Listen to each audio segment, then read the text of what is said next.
Come on, Internet. There it is. What's up, everybody? Welcome to episode 23 of the Reply Line. So happy to have you here watching. If you're not here with a live stream, hate you're missing it because we're doing something cool. I'm actually calling people on the phone and answering their questions that way. Instead of taking answers or questions in the chat, I'm going to be calling you on your phone, right here live, chatting with you, answering your questions. So if you want to get specific or something, we can sit and chat about it and really get and dig down and dig deep and answer these questions the way that they should be answered and provide even more value for you folks. So thank you all for tuning in. If you're missing out on this live stream, you want to be part of one of these, turn your notifications on, do all that good stuff. Click the bell, turn your notifications for the app on your phone, all that good stuff, so you could be here for the next Reply Line. All right, so today we're going to be talking about a few questions. Like I had some questions about, someone asked about some recommendations for their first time as one of their first paddling trips solo. And then we're going to talk about SUP PFDs. Then we're going to talk about what is this big platform on the back of my skiff, right? So we're going to go through those things, and then after that, I'm going to ask someone in the chat, say, hey, if you have a question, drop your cell phone number, and I'm going to give you a call, and we're going to chat, all right? So we got some folks dropping in. What's up, Jonathan R., Ethan Lackey, Free Monk, Dylan Smith, Alex Lesko, and JC Vlogs. What's up, everybody? Oh, yeah, that's okay if it's 11 o'clock in the UK, JC. I apologize that it's so late, but I wish I could call you still. All right, so let's get on with this and have a good time with it. So the first question comes from Joanne Reese. Joanne says, hi Trip, love all your videos. Where would you recommend for a first-time solo camper? Either SUV or tent hammock with kayaking, fishing, saltwater or freshwater. Stay in one spot a couple of days or move along daily like your Swanee trips. I appreciate your advice. Well, that is a good question, and I get a lot of these questions similar to this about a first-timer, and I really love answering these because I want all these first-timers to go out and experience their first adventure, whether it is solo or with a group. Now, since you're solo, I don't know what your experience is, so what my suggestion would be is I probably would suggest take your SUV or whatever and find a campground or a campsite that's somewhere you can park your vehicle at, and and you can have all your gear and you can be comfortable. You don't have to worry about, I don't know what your paddling skill is, so you don't have to worry about getting down the river or packing all your stuff on your kayak. Just go out there by yourself at a lake or something and, put your kayak in, paddle around, come back, be there right there at camp, a nice campground. Make it easy on yourself, right? Because really and truly, you're still going to enjoy the experience by yourself if you're at a campground or if you're on your own island or in the middle of nowhere, 30 miles from the closest road, right? So you're still going to enjoy it. But most importantly is it's going to be easy for you, right? You're not going to run into a lot of hurdles. You're probably not going to get into any risky situation, or your adventure isn't going to totally suck, so you're not going to totally never do it again, because that is what we don't want to happen. We don't want you to go out there and plan this big epic trip for your first time and just be too much and like, wow, that was horrible, I'm never doing it again. We don't want that. We do not want that at all. So just plan something easy. Now, if you want to paddle down a river, if your paddling skills may be good enough, or your camping skills, or your self-confidence, you don't have to have all those skills. If you're confident in yourself, you can probably do almost anything. At least that's what I tell myself. So if you want to plan a little trip down a river, and there's where a campsite is along the way, I would say plan short days. I'd say 5 miles, 7 miles, something for each day. Don't go anything bigger than that, because you want to give yourself plenty of time at camp to make camp and to do all that good stuff. That is fun, but most importantly, you want it to be easy. Okay, if it's not easy and you don't enjoy yourself, you may not do it again, and that's what we don't want. And on your first trip, you can learn. Take notes mentally, or bring you a notepad and paper. Said, I wish I would have brought this. I wish I wouldn't have brought all this, because that's something people do a lot of times. They bring too much stuff. And the more simple that your setup and your gear list is, sometimes the more fun you can have, because it's less for you to worry about. At least that's my philosophy. So there you go, Joanne. That is my suggestion for that, and I really hope that you take this first trip on and you make it something easy and simple, and you make it happen, and then you plan for something a little more exciting next time, right? let's take baby steps, all right? So we still got folks going on in the chat. Ken Delaney, what's up, man? Thank you for the super chat, $5. Wow, thank you so much for the support. I really do appreciate that. We still have folks coming in here. Man, wow, it's so awesome to see you good folks here on this, I don't know, my watch, Tuesday? What's today? Thursday? Thursday. Wednesday? I don't know what day it is. Good to see y'all today. All right, so the next question is from Margot Porter. Margot says, hey, Trip, thanks for having this channel. You're very welcome, Margot. Thank you for watching my channel, really and truly.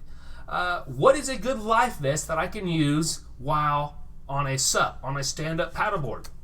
Well, I'll start by sharing with you which life vest I use on my paddleboard. I always use this Belt PFD. It's so nice and easy to use, right? And you know, it's compact, it's lightweight, and it just goes around your waist, and it's like you aren't even wearing it. You don't even notice it. A lot of times, if you watch my videos, sometimes you'll see me wearing this thing around camp after after I get off my paddleboard. Why? Because I don't even know I'm wearing it. I don't realize it. It's just so comfortable. And so this thing is great. It kind of checks a box essentially as you have your PFD. And it's so small and compact so that when you're on a paddleboard, if you're carrying camping gear and stuff, sometimes space is a valuable commodity, right? So you don't want all that to be taken up by a big bulky PFD, or I don't personally.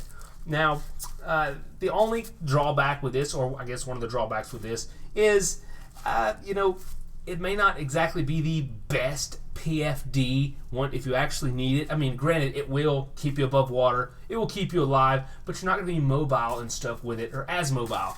And so a lot of times, sometimes it's good to put on a PFD if you're just going to swim and stuff, which is something I like to do, swim and stuff, usually not with a PFD. But if you want something that will actually provide you flotation if you do fall off, like that, the Belt PFD, the inflatable one, it won't provide you flotation, right, if you fall off, unless you manually pull that little cord and it activates it. So this right here, an actual real PFD, this is actually a kayaking PFD, but I like it a lot because it fits really well. This, not only are you still going to be mobile in it, pretty good when you're on the board, but if you do fall overboard and you're not exactly the best swimmer, this thing will still keep you afloat nicely. And that can be important, and sometimes it's nice, just to have a good fitting PFD to wear. And it's got pockets and stuff in it, so I keep things in here. Sometimes some interesting stuff, sometimes not interesting stuff. I don't know what's in there right now. I could probably make some guesses though. But sometimes it's good to have a PFD that you can wear. Now, if it's like really cold out, if it's in the wintertime, a lot of times you will see me with this PFD. If it's the summertime, you will see me in this PFD. Now, why is that? Well, that is because if I get into a hairy situation and I go overboard or something and the water's really cold, that makes it more difficult to swim sometimes. And so I want something that helps me swim, and I don't have to activate this unless I just absolutely have to, because if I fall overboard, I don't want to have to activate my PFD, and I don't ever want to have to activate this thing. I have confidence in it. I would just rather not have to recharge it and use it really and truly. And if I needed a PFD, I'd want it to be this one, right? So that is why I carry that PFD. Now, they have the other kind of regular boating PFDs that you can get at like Walmart and stuff, that aren't really made for paddling. I was going to zip it up, but we'll just leave it. Now, I wouldn't suggest one of those if you're going to wear it all the time, because it's just not going to be as comfortable. You're not going to have as much range of motion and stuff. When you're on the SUP, you need that range of motion as you're paddling and stuff like that. So I would encourage you to get a nice paddling vest. Now, that is the Trekker by, Stolquist Trekker. Very good PFD company. I like all their stuff. I've had that one for years and years, since my first trip actually. I'm still using it, still loving it. So there you go. Hope that answers your question, Margot. And well, look, we got another super chat from Trey Howe. He says, thanks for calling me yesterday. I had a great time, and my kids love hearing me on the replay. Trey, it was great to talk to you on yesterday. I really enjoyed that myself. And, it was really cool because that was the first day I was calling people, and you were brave enough to put your cell phone number out there for the world to see. Granted, I don't think it's that big a deal, really. But, whatever. Thanks for doing that, and thanks for the support with the Super Chat, man. You are quite a gentleman. All right, so let's go to the next question. This one is from Christopher Fruit Loops.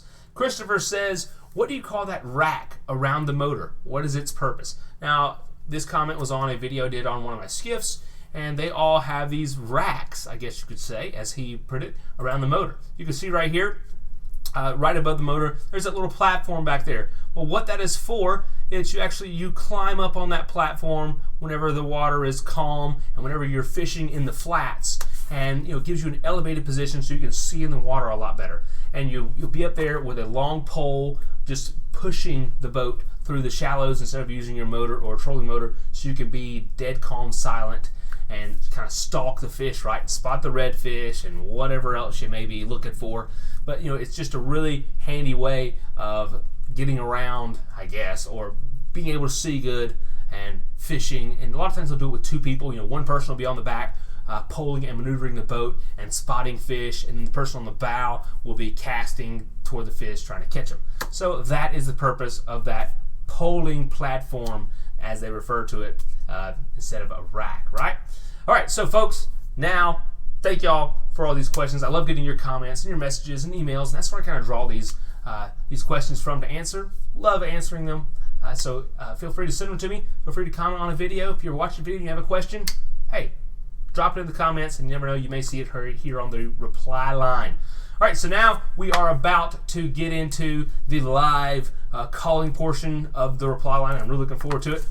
So you guys in the chat, if you have a question, drop your cell phone number down in the chat, and I'm going to call you, and you're going to be live on air with us to ask your question, and we'll have a little discussion, and we'll get your problem or your curiosity. We will solve those things, okay? So let's drop in the chat real quick, see what's going on. Let's see. Roll Tide, said Rob Mitchell. All right, go Troy Trojans is what I say, because no one really cares about Troy. And I went to Troy. Chris Harris said, hey Trip, loving the blackfin that I won at Rockadock. Congratulations, Chris. I'm glad. Yeah, man. I'm glad you're enjoying that thing. He said, I've had it out several times, and it's awesome. Yes, the blackfin is awesome. I wish I had one of the new ones, to be honest with you. Let's see. Dave Gilmore says, please educate people on leave no trace, only footprints. Help us keep our environment the way we want to enjoy it. Yes, I agree with you. Sometimes I don't always practice the best leave no trace practices, but I do try in general. What's up, Ren from Canada? I'm glad you enjoy the videos. Yes, yeah, another congratulations on the blackfin. Yes, that is awesome. Come on, you guys, drop your phone number in the chat so I can give you a call right here on Skype. I'm going to Skype you and bring you in here. All right, I need to remember to put my headphones on though. If someone's brave enough to chat with me on the phone, come on, it's a good time, I promise. All right, but I guess while we're waiting for a phone number, let's go ahead and there are a few questions coming in the chat here. See what we got. Let's see. Ren F says, what's your opinion on Pelican kayaks? Well, this is a good question, and so I guess why Ren would say Pelican kayaks is because they're a little bit different than a lot of kayaks out there in the way that they're constructed. They're the thinner plastic. I can't remember exactly what that process is called and what they refer to their construction method, but it's a little different than normal, and so they're thinner. And so, if someone doesn't know anything about kayaks and they walk up to, let's say, a Wilderness Systems kayak or a Native or a Hobie kayak, and they touch that kayak, feel that kayak, lift it up, it's going to be heavy and bulky, and maybe not bulky, but heavy and thick, and it's going to feel more like a tank. Now, if you go and you pick up some of the Pelican kayaks, they're made thinner, and so they're a lighter kayak. Now, what a lot of people will think is, okay, this kayak isn't as durable. Now, is that true? Not necessarily. There are a lot of people who use these Pelican kayaks that are thinner, and they use them just fine. Marty Zoffinger? Yeah, you probably do. If you watch kayaking videos on YouTube, you know Marty Zoffinger, and he is all about Pelicans. He loves Pelicans, and they work good for him, and he uses and abuses his, so I think they are pretty tough. And I have seen a few videos where people test them and just see just how tough they are. So, just that in itself, kind of proves that, okay, just because they're this thinner plastic doesn't mean that they're lesser of a kayak, right? So they're still a good thing, they're affordable, right? So they're pretty nice. So my opinion is, I've never used one. I've been around a lot. I've seen a lot. I've sat in some on the ground, but I think they're a great kayak. I just haven't used them personally, but I think if you're looking at one and you can afford it, and maybe there's a used one or a new one, and that's what you like how it looks, go get it, because it's going to get you on the water, and that's all that really matters. Who cares if you're in a Hobie, if you're in a boat, if you're in a Blackfin, if you're in a Leader Accessories, or if you're in a Pelican or a Sun Dolphin. As long as you're on the water, who really cares in the end, right? All right, so no one's dropping their phone numbers in. Shame, you guys. But that's all right. All right, let's see what's happening in the chat. Let's see here. Diver Dan says, more wacky adventures. Love the off-road paddleboarding through the forest. Yes, I know the video you're talking about, the off-road paddleboarding through the forest, and that was so much fun. And I do like the wacky adventures, like stuff like that, where I just get into these situations and I'm like, what am I doing here? Or, wow, this is so crazy, this is so stupid, but I'm having so much fun. I really like those. What's up, Diver Dan? He's from the UK. What's up, Lainey? How are you doing? Lainey Lovett, good to see you, young lady. All right, next question right here is, did someone drop a phone number in? No, don't see one. All right, so next question is, do you like to go fishing? And will we see any fishing videos in the future? Do I like to go fishing? I like to go catching, right? But, I don't dislike fishing. I do enjoy going fishing. I just haven't made the time personally to go fishing when I go on my adventures, or really any time. Actually, I've been fishing a few times in the last few years. Like, I'll go out with my father-in-law or someone on his boat, and we'll go fishing, right? And we'll catch a few.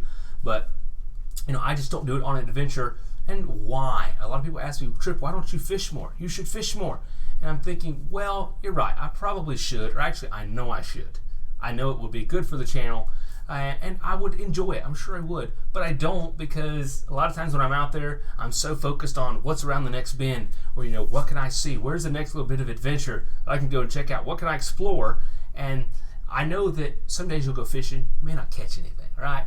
You'll be out there in the heat. You spend a bunch of money on all this fishing junk, and you're out here trying to track down these fish, and there's a lot of water out there. Ain't that many fish. So it's hard to find these fish sometimes, right? So you may be fishing all day, and you don't catch anything. And you're like, man, I could have been swimming in that spring, or snorkeling over there, or exploring over here, or whatever, hanging out, having a good time with some people. But here I was out here busting my tail, sweating, trying to catch some fish, having to be quiet, can't listen to the radio, that's just, I don't know, it's tough.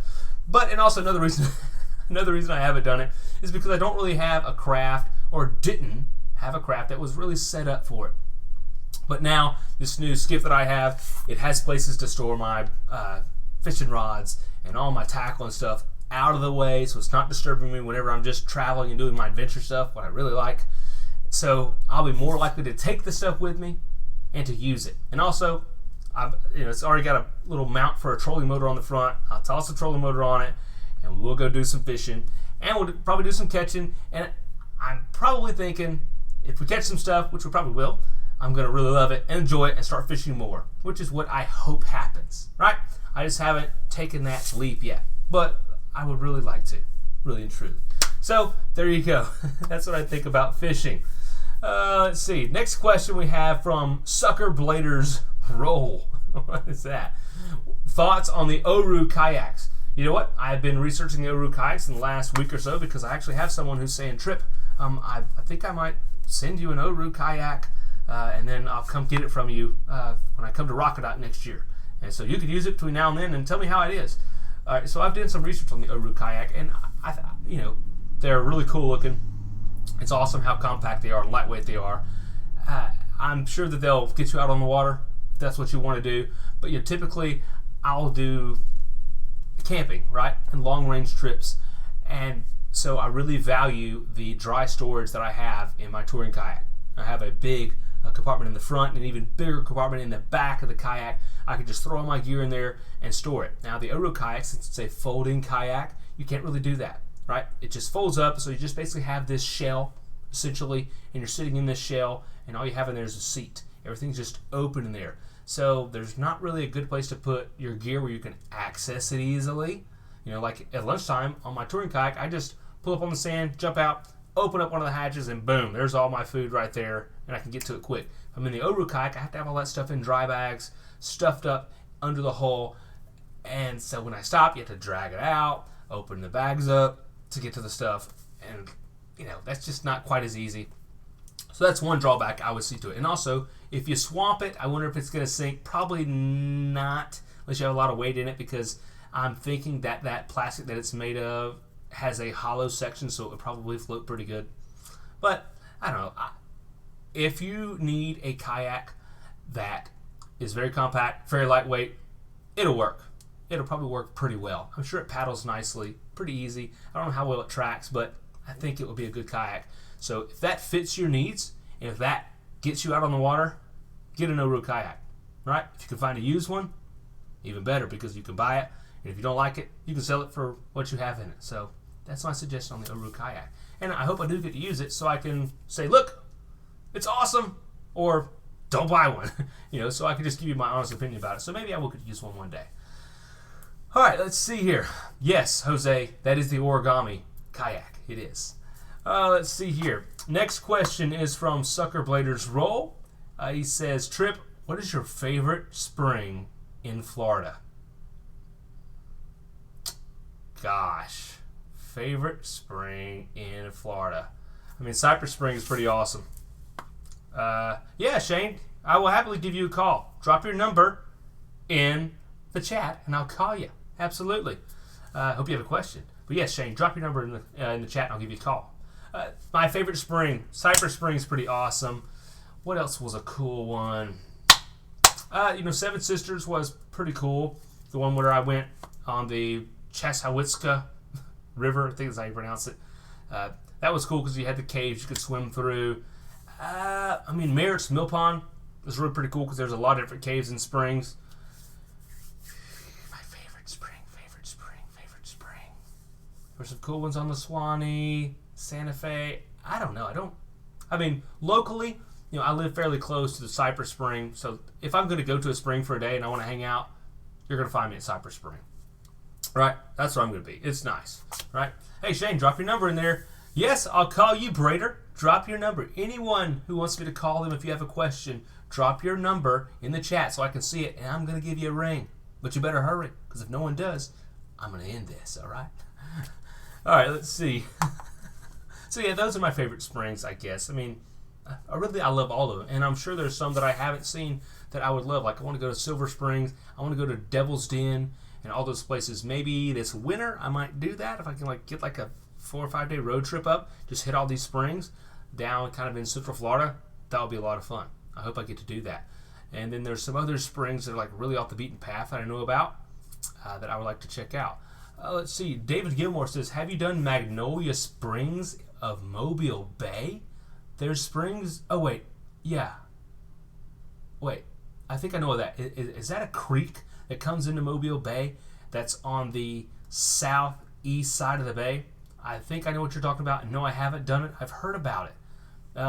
Yeah, it's up in a little slough, right? No, I haven't done it. I need to go do that one. I need to add that to my list. Thank you very much, David, for that. Oh, Amy says she thinks the phone numbers aren't showing. Well, how funky is that? All right, type your phone number in letter form. All right, if it's a 7, S-E-V-E-N, right? Do it that way, and we'll try it, and we'll see if we can get it work. Because I'm very shocked there's no phone numbers in here. So it worked yesterday. This is crazy. What's up, Salvation? How are y'all? Good to see y'all. Thanks for dropping in. Hope y'all are doing well, traveling full time. Right? Let's see. Jose says, looking at self-shuttling with a trailer and a motorcycle or scooter. Any thoughts? I think it's a great idea.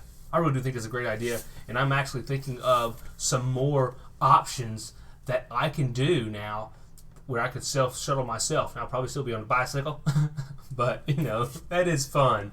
So, whatever. But, yes, I think it is a great idea. Just be sure, you have something that you can, like scooter or motorcycle-wise, that you can ditch in the woods and hide it because, it's not going to be that secure as you're going down the river or backpacking or whatever you're doing for a few days. It's just not going to be secure. So you need to have a way to conceal that joker is my only thought.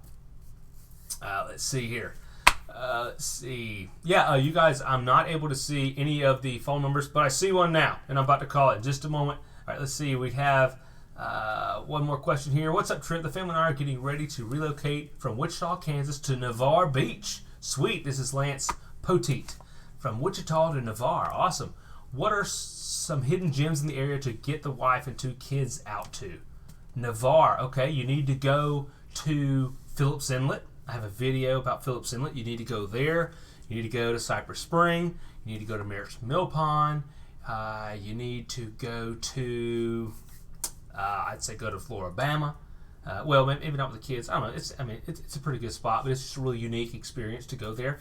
And you need to go to, I don't know, Panama City is pretty good. Shell Island. I don't know. There's so many gems, but definitely you need to go to Cypress Spring, and you need to go to Merritt's Mill Pond. Those are 2 very great spots. And you can find a creek is also a good one. So there you go. All right, so let's see. We're about to call Amy Lovett here. All right. In just a moment, I got to get this going. Add a phone number. I got to read it. Yeah, I know it's 850-850-838.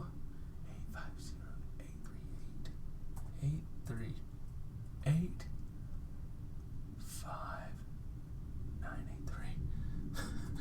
I'm so slow at reading phone numbers. Oh, I put it in the wrong spot. All right. Save. All right, you better have a question, Amy, because I'm about to give you a ring. Here we go. I'm sure you can come up with something though, right? Can you guys hear the phone call? Let me know if you can hear it. Hey. What's up, Amy? How's it going? Good. How are you? I'm doing well. Hang on. I'm having difficulties. Difficulties? Everybody's having difficulties today. There we go. Got you on speakerphone. All right.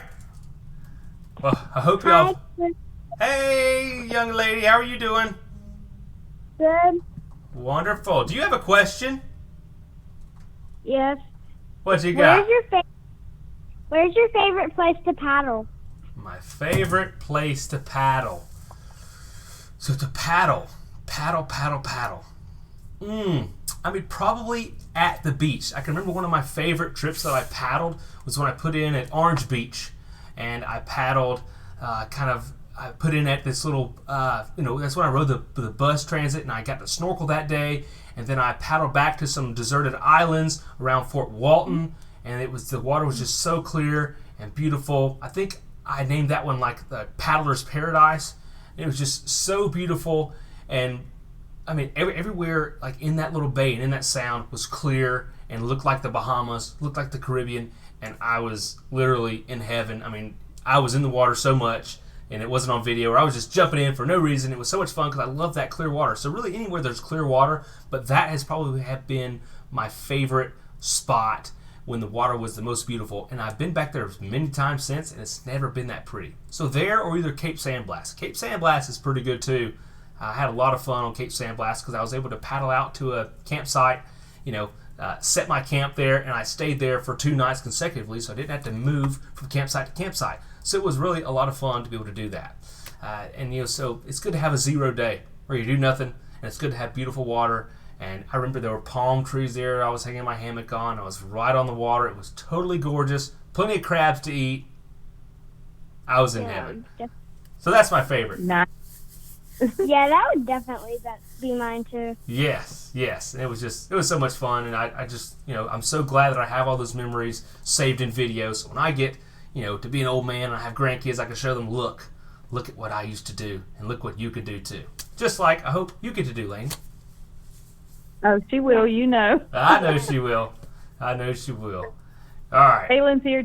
Y'all just want to tell you hey, and we love you. All right. Y'all, all right. I got to let y'all go before I start crying. Oh, okay. Bye. All right. See y'all. Thanks for the number. All right. So those people are some good folks, some good friends of mine. They've been to Rockadock all 3 years, and we've really, you kind of get a little tight-knit community, and you kind of grow relationships with these people at Rockadock, and I've seen them outside Rockadock too. So it's really cool to have friends like that. All right, so we're gonna call Alex Lesko next, and I wrote his number down. Right? Yes, that's Alex Lesko. So let's go back. Got to get my Skype working here. Alex, I really hope you have a question, because we are about to be giving you a call, brother. If I could get that. See, this is where I need an assistant, but I'm about to handle it. 285-6580. Hey. All right, about to be calling you, Alex. Let's do it. Let's do it. What you got, man? Alex, Lesko. Hello? What's up, Alex? It's Trip, man. How's it going? Going good. Fantastic, man. Where you live? I live in Palm City, Florida. Oh, nice. Oh, man. Wow, you're in a pretty good area. There's a lot of good paddling down there, man. Yeah. Awesome. All right, well, it's good to get you on the phone. Have you got a question today? Yes, I do. Where would be in any good places to paddle around 25 miles? Like around 25 miles from where you're at? Yeah. I'm not really familiar with your area, but we're about to get on it, and we're about to learn about your area, all right? So, if you're watching your screen, you said Palm City, Florida? All right. Because I kind of have an eye for looking around. Okay. Oh, yeah. I think I know some good spots. Well, you are... Okay, gotcha. Oh, man. I mean, I don't know of any places, but, man, you just get on the map like this, and you could find some good spots. Like, look here. So you have this Sea Branch Preserve State Park. You click here, you can see all this is, a preserve. So, that's a good spot to kind of sneak in, if you can fly in under the radar. So you could put in, I don't know where. These look like condos, so you kind of couldn't park there probably. But if you could find somewhere to park, like here, I'd probably come up. Nope, those are all residential. Twin Rivers Park. You might could park there overnight. If you could park there overnight, man, that'd be a great spot to put in because you're right here close to the pass. All this beautiful area out here to hang out, man. You could come and make a sneak on one of these islands. Look at that. Man, that would be awesome. Have y'all been out there before? No, we just got the block. We've got the paddle boards, and I've been to Tequest, Jupiter, and we've been on the Indian River Lagoon a decent amount. Okay. I think I would be, you're on a paddleboard, I would come right here. This little island, man, I'd paddle out to this sucker. You got a nice beach here. You've got a clearing in here. You can, you can kind of get up in there and hide if you need to because but this doesn't look like it's owned by anybody. I mean, it's part of the preserve. So if you're kind of, stay out of sight, you're kind of incognito, you could camp right there and imagine how beautiful that's going to be, man. There's no telling what's back in here in these flats. So I would suggest that, and then if you want to go inland, and I mean you have some good springs around there. I know somewhere, right?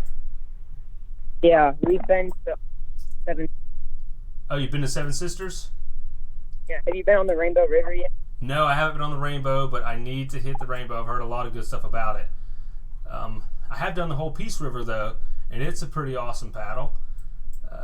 There's not really, set up camping sites and stuff along it, but it's still a pretty good paddle. But I haven't gotten down your way much. So, basically all I know about it is what I can see on Google Maps. But, I mean, if I lived around that area, man, there's so much to do. I mean, and also, how old are you? I'm almost 14. Almost what? 14. Oh, okay, cool. Yeah, man, I mean... And then once you turn 16, I do my best to be as good as I can and be as responsible as I can. So my parents would let me come down here to the Florida Keys and do some paddling. Yeah, right? I've been there a lot, but not with the paddleboard. Right, I hear you. Well, yeah, it's a great spot, and I know you probably know better than I do. Oh, here's another good one, Peanut Island Park. You ever heard of that? Yeah. Yes. Been there before. Oh, you have been there? Yeah, but we haven't paddled, but the water was super clear. Yeah, man, and they have these campsites that are like all along the outside, I think. I thought they did. I thought they had campsites on it. I'm pretty sure they do. Maybe not. But that's a really cool spot I've heard a lot about. So, man, you're down there in paddling paradise. So I should be asking you about where I should go paddling. But another good thing to do is join like a paddling Facebook group that's specific to your area, and ask them where to paddle, ask them where to launch, ask them where you can park at. There's gonna be a lot of info in those Facebook groups. You may be already part of one, but that's always a really good Yeah. resource for information. Yeah. All right. Cool deal. Anything else, man? Not much, but I'm probably gonna try to go to. All right. Cool, man. Hey, I hope you can make it. I'm sure I think the proof's in the pudding in the video that it's a lot of fun, but I really hope you can make it because it is a good time, brother. Looks really awesome. It is. So, yep, hopefully you can make it next year. It'll probably be around the same time. Haven't set the dates yet, but I will be soon, hopefully. All right? All right. All right, Alex. Good talking to you, brother. You too, Trip. All right. See you, man. Cool. That's awesome. Love chatting like that. So I guess the phone numbers still aren't popping up. We're going to have to figure this out.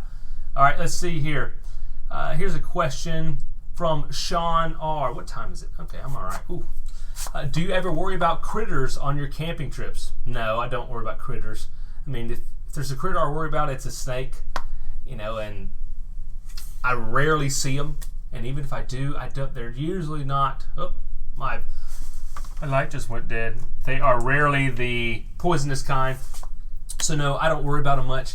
And but when I'm in the water, in the ocean, sometimes I think about sharks, but your chances are slim of being bothered by any critter. So I try not to worry about them too much.